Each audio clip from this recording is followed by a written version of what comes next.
I was a 19-year-old kid and I was miserable. I was in love with my high school sweetheart. We were that couple that was really annoying. So we went to school together. We signed up for classes together. We shared a U-Haul on the way to school together. We lived in the same dorm together. We walked to class. We walked to breakfast in the morning and walked to class together. I mean, we were just joined at the hip and we were completely crazy infatuated in love. And then halfway through the first year of college, she discovered beer and other boys, and she cheated. I completely fell apart. I stopped going to class. I barely ate anything, certainly nothing healthy. I stopped studying. I just stopped caring about the world. And I never thought about it until years later. Reading changed my life because I was still reading. It was one thing that's brought me through everything. And I happened to pick up the school newspaper and I opened it up and there was this full page ad. It was this perfect white sandy beach, turquoise water, big green palm tree. And across the top of the ad, it said, escape. Students needed for summertime jobs in the Dominican Republic.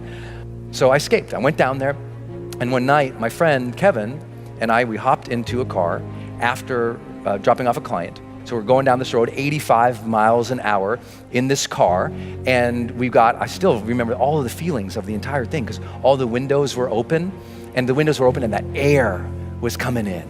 And then we came upon a corner. We take that corner 85 miles an hour, and that corner became the turning point that put my feet on this stage for you today. Kevin grabs the wheel, he goes, hold on! And the car starts sliding sideways. Kevin's gripping the wheel, trying to make the corner, and all of a sudden, smack! When I came to, I looked over, and Kevin is screaming at the top of his lungs, get out of the car, Brendan, get out of the car! And I look over, and a whole big chunk of his head is open. So I pull myself out of the windshield of this car, and he's screaming over here, and I stand up eventually on the hood of the car, and I look, and I notice all this blood on me, and I remember just looking down, and that slow motion thing's happening. I just thought, did I even matter? And I start seeing all these images of my life when I'm surrounded by people that I care for. There's a cake in front of me. Here's my friends singing, my mom leading them in that goofy song. There's my sister just swinging and smiling right next to me.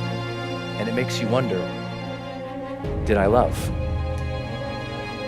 Did I love openly and honestly and completely? Or did I hold back because that one time I got hurt? And just as I was about to pass out, I noticed a glint, like a sparkle, something shining, a reflection in the blood going off the hood of the car, and it made me look up. And there was this bright, big, beautiful moon that night. And I felt like the big guy upstairs reached down to me and handed me life's golden ticket. He reached down and said, here you go, kid.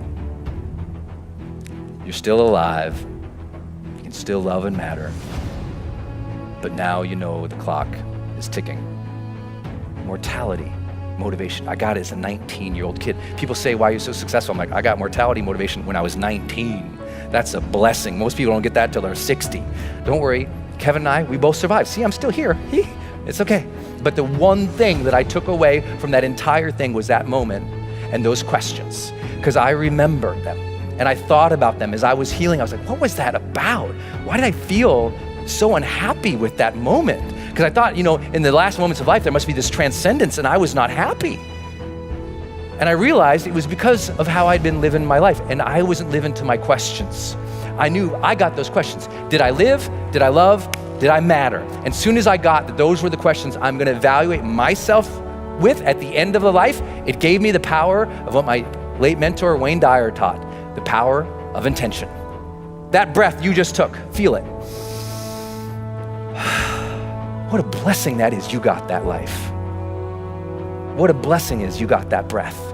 And now you just got to earn that blessing.